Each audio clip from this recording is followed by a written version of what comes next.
నుంచి గత వారం కొన్ని విషయాలు నేర్చుకున్నాం. నేను పోయిన వారం అపోస్తుల కార్యాలు చెప్పాను. మీలో ఎంతమందికి గుర్తుందో నాకు తెలియదు. నేను చెప్తూ అనుకున్నాను, అసలు వీళ్ళకి అర్థమై ఉంటుందా, వీళ్ళకి ఏమన్నా అర్థమయ్యిందా?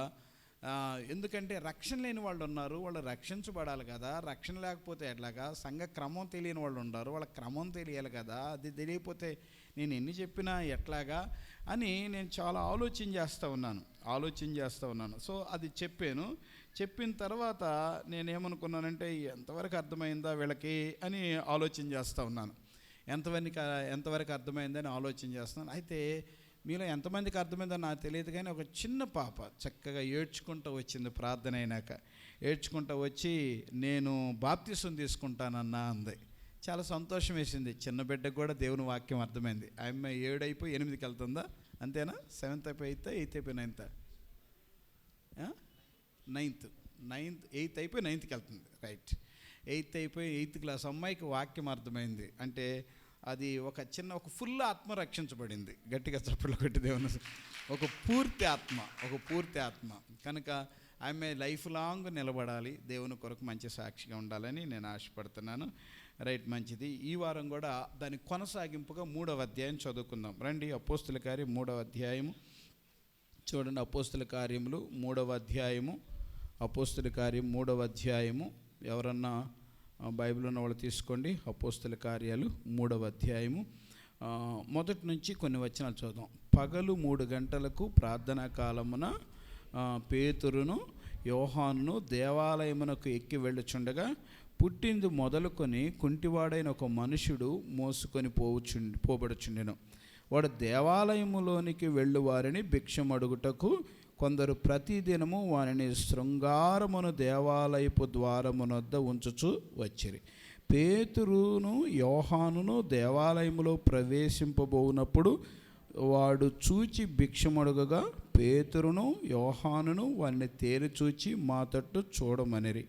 వాడు వారి యొద్ద ఏమైనా దొరుకునని కనిపెట్టచ్చు వారి యందు లక్ష్యముంచెను. అంతటా పేతురు, వెండి బంగారములు నా యొద్ద లేవు గాని నాకు కలిగినదే నీకిచ్చుచున్నాను. నజరేయుడైన యేసుక్రీస్తు నామమున నడువుమని చెప్పి వాని కుడి చెయ్యి పట్టుకొని లేవనెత్తెను. వెంటనే వాని పాదములను చీలమండలను బలము పొందెను. వాడు దిగ్గున లేచి నిలిచి నడిచెను. నడుచుచు గంతులు వేయుచు దేవుని స్తుతించుచు వారితో కూడా దేవాలయములోనికి వెళ్ళెను. Miracles through the book of Acts, అపోస్తుల కార్యముల ద్వారా అద్భుతములు అనే అంశాన్ని ధ్యానం చేద్దాం. అపోస్తుల కార్యముల ద్వారా అద్భుతములు అనే అంశాన్ని ధ్యానం చేద్దాం. మన జీవితంలో కూడా ఇలాంటి అద్భుతములు జరుగునుగాక.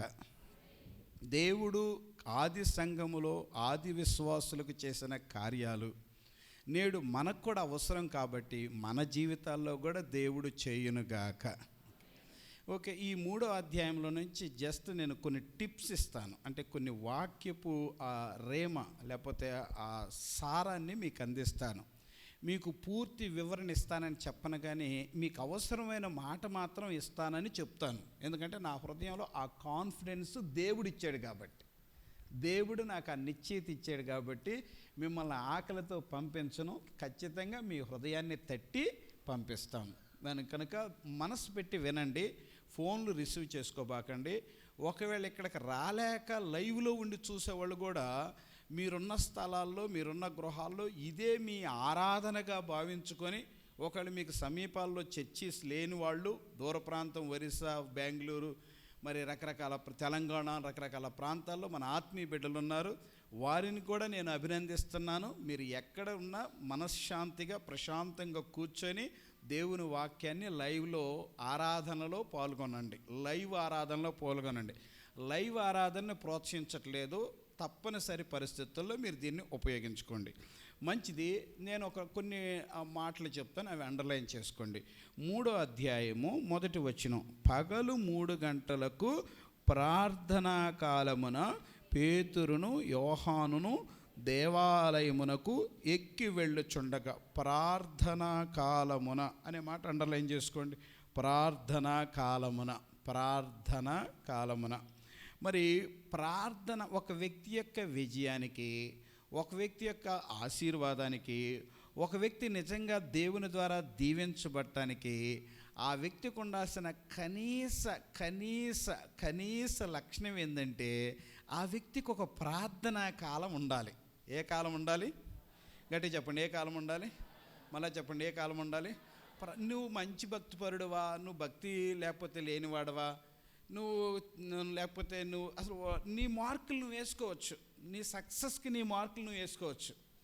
నీ జీవితానికి ఒక ప్రార్థన కంటే ఒక ప్రయారిటీ ఇవ్వగలిగితే, స్త్రీలు జ్ఞానవంతురాలు తన ఇల్లు కట్టును, 3 రాళ్ళు తన చేతులతో తన ఇంటిని ఓడబెరుకుని. ఒక జ్ఞానవంతురాలైన స్త్రీగా నీకు ఉండాల్సింది ఏంటంటే ప్రార్థనా కాలం ఉండాలి. ప్రార్థనా కాలం. నీకు డబ్బు లేకపోయినా, వెండి బంగారాలు లేకపోయినా, ఇంట్లో నీకు కోరుకున్న ఉన్నా లేకపోయినా, నీకంటూ ఒక ప్రార్థనా కాలం అంటూ ఉంటే నీకు కాలం కలిసి వచ్చినట్లే. ఆమేన్ చెప్పండి, అందరూ గట్టిగా చెప్పండి. ఎస్, నేను ఒక మాట చెప్పగలను. నేను చెన్నారెడ్డిపల్లిలో కూడా ఇదే చెప్పాను. నేను దేవుని సేవకు వస్తా ఏం తీసుకొచ్చాను, లేకపోతే ఏం కలిగి ఉన్నాను, నా వెనక ఎవరున్నారు, నా ముందు ఎవరున్నారు, నా చేతిలో ఏమున్నవి, ఒక మాట చెప్పగలను. ఏంటంటే నా జీవితానికి దేవుడు నేర్పింది ఏంటంటే, ఏదైనా ఏ కష్టం వచ్చినా, నష్టం వచ్చినా, ఇబ్బంది వచ్చినా, ఇరుకొచ్చినా, అవమానం వచ్చినా, నింద వచ్చినా మోకరించి ప్రార్థన చేయటం నేర్చుకున్నాం. ఏం చేసావండి చెప్పండి, ఏం చేసావండి? కుర్చీలో చెప్పండి, ఏం చేసావండి? ప్రార్థన. అంటే నాకంటూ ఒక ప్రార్థన కాలం ఉన్నది. ప్రార్థించడానికి నాకు కాలం. చాలామంది అంటారు నాకు ప్రార్థనకు టైం లేదండి అంటారు. అంటే దాని అర్థం ఏంటి? నాకు ప్రార్థనకు కాలం లేదండి అని. నేను ఉదయం లేచిన కానించే సాయంత్రం వరకు ఎన్నో కష్టాలు పడతా, బాధలు పడతా, పనులు చేసుకుంటా.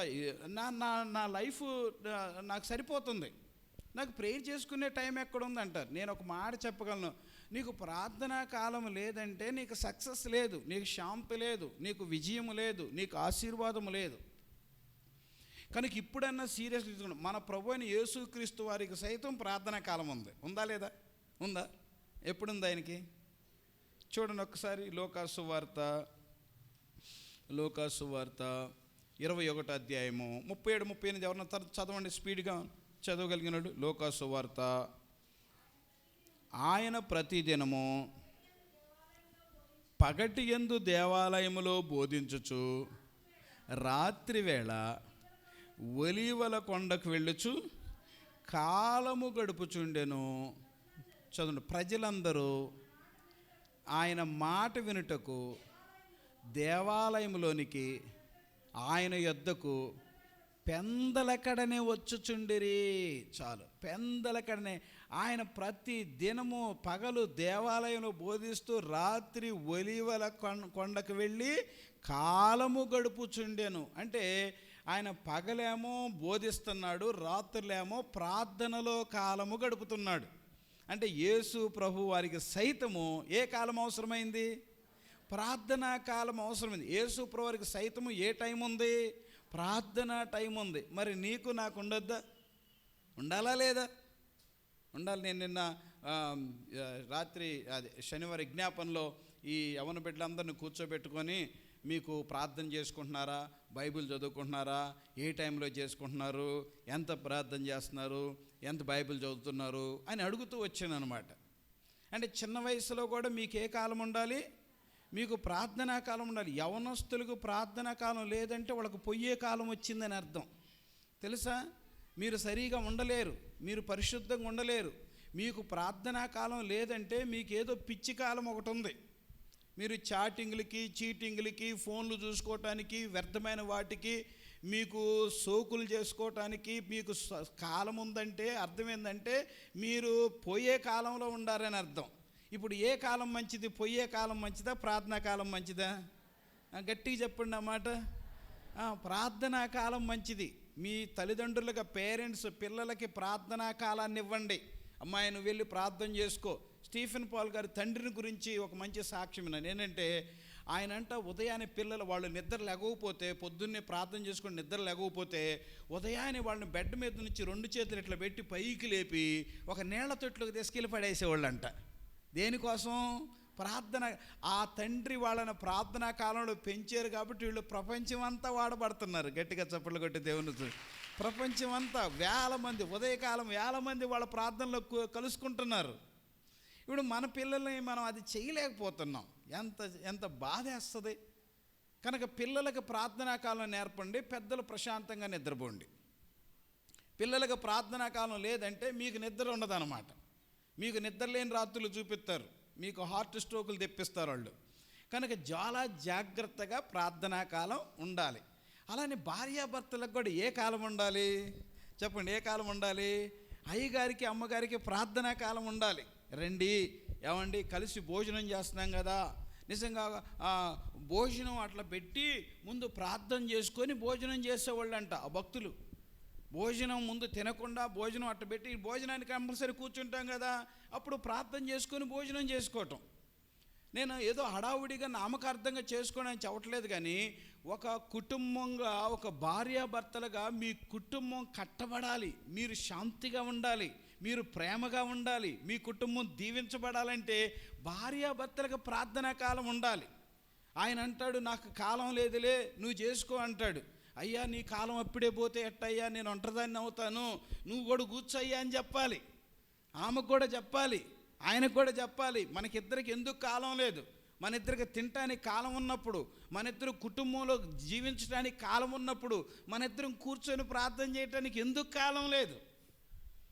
ఆలోచించాలి, అడగాలి, బ్రతిమలాడాలి, ఏడవాలి. నువ్వు ప్రార్థనలో కూర్చోపోతే నేను ఈరోజు భోజనం చేయలేనయ్యా, నా మనసు ఒప్పుకోట్లా, సరే నువ్వు ప్రార్థనలో ఉండేదాకా నేను ఉపవాసం ఉంటాలే అను. నిన్ను ఎంత ప్రేమిస్తాడు పాపం. నువ్వు అన్నం తినకపోతే ఆయనకి నిద్ర పట్టిద్దా? కాడు కూర్చుంటాడు ఖచ్చితంగా. సో భర్తని ప్రార్థనలోకి తీసుకురావటానికి ఒక స్త్రీగా చేయాల్సిన బాధ్యత అది. సో దీని గురించి నేను ఎక్కువసేపు చెప్తే మిగిలిన విషయాలు ఆగిపోతాయి. అందుకని ప్రతి ఒక్కళ్ళు చెప్పండి, ఇప్పుడు మనకే కాలం కావాలి? గట్టిగా చెప్పండి. ప్రక్కన వాళ్ళకి కూడా చెప్పండి, మనకు ప్రార్థనా కాలం ఉండాలమ్మా, మనకు ప్రార్థనా కాలం ఉండాలయ్యా. కుర్చీలో వాళ్ళు కూడా మాట్లాడండి, ప్రార్థనా కాలం ఉండాలి. సో ఈ ప్రార్థనా కాలం నాకు లేదన్నా అని మీరు చెప్పకండి. సంఘానికి వచ్చే వాళ్ళందరికీ ప్రార్థనా కాలం ఉండాలి. పేతురికి యోహానులకు ఉన్నప్పుడు, ప్రభువైన యేసుక్రీస్తు వారికి ఉన్నప్పుడు, మోషే గారికి ఉన్నప్పుడు, మహాభక్తులకు ఉన్నప్పుడు మనకెందుకు ఉండకూడదు? మనకు కూడా ఉండాలి. ఉంటేనే మనకు మంచిది. ఇది మొదటి విషయం. రెండోది రండి, మూడో అధ్యాయము 4వ వచనం నుంచి చదువుదాం, లేకపోతే 3వ వచనం చదువుదాం. పేతురును యోహానును దేవాలయంలో ప్రవేశింపబోవునప్పుడు వాడు చూచి భిక్షమడుగగా పేతురును యోహానును వాన్ని తేరిచూచు చదవండి. పేతురును యోహానును వాన్ని తేరిచూచి మా తట్టు చూడమనిరి. చదవండి ఒకళ్ళు బిగ్గరగా చెప్పండి. వాడు వారి యొద్ద ఏమైనా దొరుకునని కనిపెట్టుచు వారి యందు లక్ష్యముంచెను. అంతటా పేతురు, వెండి బంగారములు నా యొద్ద లేవు గాని నాకు కలిగినదే నీకిచ్చుచున్నాను. నజరుడైన యేసు క్రీస్తు నామమున నడుమని చెప్పి వాని కుడి చేయి పట్టుకొని లేవనెత్తెను. వెంటనే వాని పాదములను చీలమండలను బలము పొందెను. ఇక్కడ భిక్షం అడుక్కుంటా ఉన్న వ్యక్తికి పేతురు అంటున్నాడు, వెండి బంగారాలు మా యొద్ద ఏమీ లేవు కానీ. ఒక మాట చెప్పండి, మా యొద్ద, గట్టి చెప్పండి, మా యొద్ద ఏమీ లేవు కానీ. అంటే దేవుడు మనం చెప్పే రెండో పాఠం ఏంటంటే, ఏమీ లేని వాళ్ళకు కూడా అద్భుతాలు చేస్తాడు. ఏమీ లేని వాళ్ళ ద్వారా కూడా అద్భుతాలు చేస్తాడు. నేను అన్నమాట మీకు అర్థమైందా? ఏం అర్థమైంది చెప్పండి? మీరు గట్టిగా చెప్పండి. లైవ్లో ఉన్న వాళ్ళు కూడా ఇన్నేతట్టు గట్టిగా చెప్పండి. ఏమీ లేని వాళ్ళకు కూడా ఏం చేస్తాడు? దేవుడు అద్భుతం చేస్తాడు. ఇప్పుడు ఈ భిక్షమెత్తుకునే ఈ పుట్టు కుంటివానికి దేవుడు ఒక అద్భుతం చేస్తున్నాడు. అతని దగ్గర ఏమీ లేక అడుక్కుంటున్నాడు. ఏదన్నా సహాయం చేస్తారా? ఏదన్నా చేయగలరా? ఏమీ లేనాయన ఎవరిని అడుగుతున్నాడో తెలుసా? నాకు కొద్దిగా గట్టిగా చెప్పాలి, వినపట్ల కొంచెం. ఏమీ లేనాయన ఎవరిని అడుక్కుంటున్నాడు? ఏదో అంటారు చూసి, అడుక్కునే వాళ్ళ దగ్గరికి వచ్చి అంటారే, అట్లా అనమాట. ఓకే, ఏమీ లేనాయన వచ్చి ఏమీ లేనోళ్ళని అడుగుతున్నాడు. వాళ్ళు అంటున్నాడు, మా దగ్గర వెండి బంగారములు ఏమీ లేవు. స్త్రీలకు ఒక మాట స్పష్టంగా చెప్పాలి, ఎంత ఫీల్ అవుతారో కొంతమందికి. నాకు చెవులకు లేవే, నాకు చెయ్యిని లేదే, నాకు కనీసం కాళ్ళకు కూడా లేవే, ఎక్కడికన్నా పెళ్ళికి రావాలంటే ఏమీ లేవే, ఎవరిని అడుక్కోవాలి అని కొంతమందికి ఎంత బాధపడతారో. ఎవరన్నా ఏదన్నా వేసుకొని వస్తే ఏమి చూస్తారో, అది కరిగిపోయేటట్టు చూస్తూ ఉంటారు. అందుకని చర్చికి వేసుకురాబాకండి, మీకు దిష్టి తగిలిద్ది. ఓకే, సో చాలామందికి ఎంత చూస్తారు, ఎంత అయిందో, ఎంత ఉందో, ఇవన్నీ ఎంత ఆశో, సిస్టర్స్కి ఎంత ఆశో, పురుషులకి ఎంత శోధనో. చూసావా, వాళ్ళ ఆయన ఆవిడికి జయించాడంట. ఎంత అంటే చేయించాడు, ఆమెకి జయించాడంట. అంటే అంత నీ ముఖానికి నాకు ఎప్పుడు చేయిస్తావని అర్థం. అది దాని అర్థం అనమాట. నాకు ఎప్పుడు చేయిస్తావు, నాకు చేయించవా, నా పరిస్థితి ఏమీ లేకుండా ఇలాగనే ఉంచుతావా? పేతురు యోహాను అంటున్నారు, నాకు అట్లాంటి ఏమీ లేవు, వెండి లేదు, చెప్పండి, వెండి లేదు, సరే బంగారం లేకపోతే కనీసం ఏమన్నా ఉండాలి, సరే బంగారం చేయించకపోతే కనీసం వెండి అన్న పట్టీలన్నా చేయించవా? ఇలాంటి ఆశలు దేవుని బిడ్డలుగా గుర్తుపెట్టుకోండి. ఏమీ లేని ఒక వ్యక్తి, ఏమీ లేని వ్యక్తులను అడుగుతుంటే దేవుడు ఇద్దరికి అద్భుతాలు చేశాడు. ఏమీ లేని వాని ద్వారా ఏమీ లేని వ్యక్తికి ఎంత అద్భుతం జరిగిందో. అందుకని ఇప్పుడు మనం నిరాశ పడకూడని ఒక అంశం ఏంటంటే, ఏమీ లేదే. పేతురు యోహానులకి ఏమున్నాయంట? మా దగ్గర వెండి బంగారాలు లేవు, కానీ ఏముంది, మా దగ్గర ఉన్నదేదది మీకు ఇస్తాను. ఏముందంటే యేసు నామం ఉన్నది. గట్టిగా చప్పట్లు కొట్టండి. ఇప్పుడు నేను మిమ్మల్ని ఒకటి అడుగుతాను, న్యాయంగా చెప్పండి, యేసు నామం మనకున్నదా లేదా? యేసు నామం పేదోడికి ఉన్నదా లేదా? యేసు నామం విద్య లేనుడికి ఉన్నదా లేదా? యేసు నామం ఆస్తి అంతస్తు లేనుడికి ఉన్నదా లేదా? యేసు నామం ప్రతి ఒక్కరికి సమృద్ధిగా ఉన్నది.